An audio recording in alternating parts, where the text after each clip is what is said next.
Let's take a look at the starters para sa Army Lady Trooper. Meanwhile, for the Petro Gazz Angels, nalo pa sila against F2, which is, of course, it made it harder para sa cargo movers na makapasok in the semifinals. So, Stay consistent in this game. one serving two here in set number one. Wing spikers. Perez sets up Condota. And that's a point for Laura. You mentioned stats-wise, number 11, she's a scoring. Pero I guess going up against, you know, the... Lindsay van der Weide helps lead the charge. Despite being one of the younger ones, she reminds the team to bring back their composure during the game. Now up against veterans in Army. Season nitong Petro Gazz, medyo inconsistent talaga. That's the term dahil after being in the finals. Perez goes to Condota. Dug up by Pineda. Chance here for Petro Gazz. Van der Weide gets the point. Continues to serve. Condota will attack. Is denied by Pontillas. Ganda ng nagiging defense pattern dito ng Angel. But Bautista gets a hand on it. Condota ulit. Saved by Pablo. The tip still does not work. Long rally and Balsa gets the point. And the legend finding a way to score against Remy Palma. Long rally we're having, but Petro Gazz getting all the chances to attack. Condota ulit is blocked. Courtesy of Angela Nunag. So you mentioned that they're the best blocking team here. Last time they played was against Creamline back in November 12th. Last Saturday. So they should be moving. Pang five-setter, Signal and Cherry, which they split, by the way. Aiza Pontillas, 8 points for the Petro Gazz Angels. Perez sets up Bautista. And that's a point for Nene Bautista. Tobino, that's at least 10 points that they're missing. And she's a local top scorer for Army. Perez back sets. Gonzaga is blocked. Great read by Myla Pablo. And Gonzaga, compared to going up against the top digging team. Van der Weide, look at that wind up to this match. Perez goes to Villarreal, scores. Running hits So that creates separation, kaya mataas ang porsyento nila when it comes to attacks. Look at Bautista getting on to that agad. And itong si Bang Pineda, kilala talaga ever since college. She's always known for posting mga extra workouts outside her training, and it shows kung gaano siya kakondisyon for Petro Gazz. As we saw another double block from Palma and Van der Weide. Petro Gazz Angels. Cheng backsets to the running Palma, and she scores. Yun yung sinasabi natin na how lethal those running attacks are. What they can do for Army. You know, in their game against Creamline. Para kay Coach Kung Fu, already won here. Off the bench, Pablo with the attack, and she finds the spot. Myla Pablo towering above the double block of Army. Including one block there. Bautista. Sent back by Phillips, and MJ scores. Ay, talagang makikita mo yung bitin niya sa ere. 10-point lead for Petro Gazz. Blocked again by the Angels. Myla Pablo with their second block point. Mas naging fitting option for that open possession. 12 serving 22. They need more of those service aces to come back here, but Petro Gazz will get that point. Again, Aiza. Free ball given up. Nunag upset to Bautista. Not the cleanest of hits. Here comes Pablo. Denied by Villarreal. Petro Gazz Angels getting a dose of their own medicine. Na-block siya doon. Third try. Wala pa rin. Gonzaga with the approach. And denied. Jovelyn Gonzaga has been well studied by the Petro Gazz. Story of the match so far here in set number 1. Ito, pagkakataon for Petro Gazz. They go quick to Phillips. And she ends set number 1. That familiar hang time that we were just talking about MJ Phillips. Maizu Pontillas, and right now I think the answer is unfolding right in front of us. Right, I mean, at her age. It's like Sudoku on her phone. Now, aside from that, Janelle is actually an ARMY stan, and BTS songs are always... Thank you, Sam, for that report. Well, our condolences to the family of Royce Tobino, and our prayers are with her. But Audrey Paran, expected nga, no, nabanggit mo, nag-start siya last game in hopes of bringing in the points. But I also want to pick up from that. Yung ginagawa nila, yan din yung nagkakos ng stress sa kanila, di ba? And nakakapagpa-overthink sa kanila. So, 5, Laura Condota on deck. Cheng back sets to Van der Weide. Saved. Bautista will attack. Good action at the net. Petro Gazz able to save it again.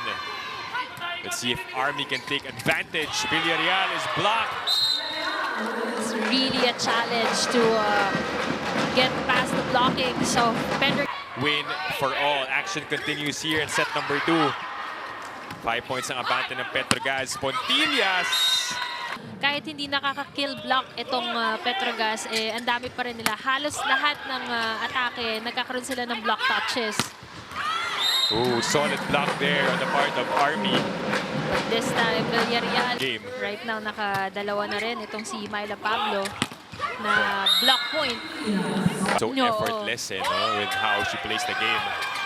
Almost an ace there, and it turns into an ace. No solid support yet for Condota. She's a top scorer right now with 6 points. Next to her is itong si Villarreal na. Is on deck to serve. Silipin naman natin yung puntusan dito sa side of Petro Gazz. We try one of the newest additions to the Petro Gazz Angels. Ooh. Ganda naman ang set na yun ni Mami Chisa. Army. But this time, na-pick up yun ni Bautista. Condota. Back with her, and she gets it for the second time around. Presence of mind gets it for Laura Condota, and Army has cut it into half. Phillips. With a good serve, Gonzalez had to chase. De Los Reyes. Check back as the setter for Petro Gazz. It's still alive. Bump set. And Maiso Pontillas again. It's still alive. Army keeping it up in the air. Here comes Van der Weide. And finally that drops. And the mind games that Janelle Cheng has been doing here. In at least 3 or 4 sets against Army. So that is the goal for them. And looking good so far. Again, Pontillas getting a point. Maiso Pontillas, ang bala niya. Anyone na makaka-contain dito sa spikers ng Petro Gazz. Palma will be the one to set it up kay Van der Weide, and she converts. Meanwhile, Van der Weide taking on Malaluan in the net. 10-point lead for Petro Gazz. So, Malaluan back at the service line. Short serve.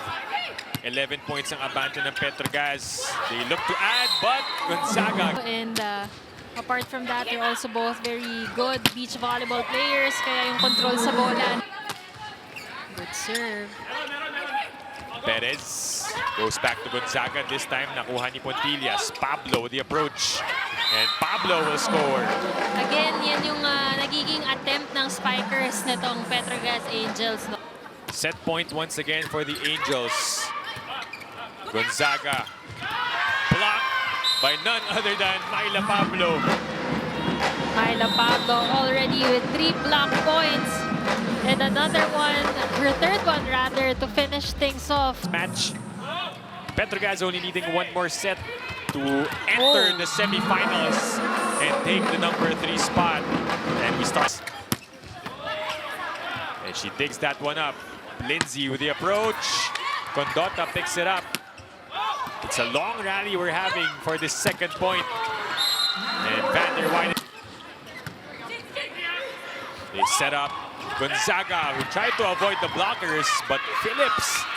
We know, naglaro din niya ng wing spiker in her previous teams. Sam Corrales. Sam? Jov Gonzaga is taking to heart one phrase, and that is to go with the flow. Now they further in upcoming games and conferences. Back to the panel. Thank you, Sam, for that report. While you were reporting about Gonzaga, these two teams were going at it. The point went to Petro Gazz. 3-point lead now for the Angels. Condota will score. Laura Condota have been As Esguerra serves for Army. Ooh, Pineda. Chance here for Army. The tip, this time saved by Pineda. Bang Pineda has had a lot of saves here today. Condota. Cheng tosses it. Pablo. Here comes Condota. And Crucial parts of the game. good response for Petro Gazz, scoring 2 straight. Pagkatapos itabla ito ng Army. And Pablo scores. World Cup 2023 championship game. Along with the battle for 3rd place. Cheng goes to Palma. Saved by Gonzalez. Condota. And she scores off the block. Serving 7 as Palma trying to add. Here comes Cheng to Pontillas. So Pontillas scores.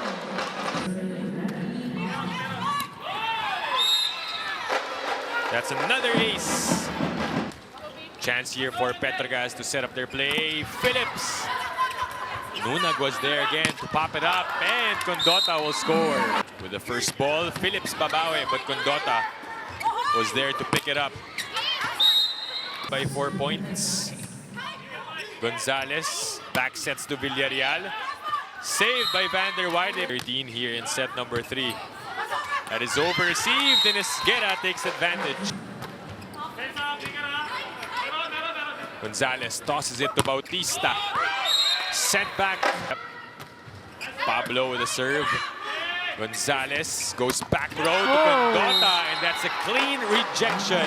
The products of UST back in their collegiate days. Meanwhile, Bautista gets it back. She will try again, and this time she scores. Finally, that familiar attack that Medyo mataas lang yun, but good intention for Cheng. Van der Weide with a swing, and it is sent back by Jovelyn Gonzaga. Change points at this point. a lot of credit also to advance mag-isip, tatawag na ng challenge without him knowing na talagang sa kanila naman ibibigay yung puntos nila. Sabi niya, 2 points pag successful yung challenge, 2 points dapat nang ibigay. Condota will try her luck, but Pineda dives for that loose ball, and Van der Weide ends the rally. Or the Petro Gazz Angels. As Laura Condota gets another point as the service specialist of Army. Cheng upset to Van der Weide. Said yes. that the Army Lady Troopers managed to snatch off 23, Condota on deck. Cheng back sets to Pontillas. Bautista will send it over. Second try, Pontillas ulit. This time she scores. Great connection between Janelle. Crazy things have happened. Let's see if makahabol pa dito. Pablo. Pinabawi ni Janelle Cheng, and that was the cleanest hit of Myla Pablo this afternoon. Almost serving a facial to former teammate Ivy Perez.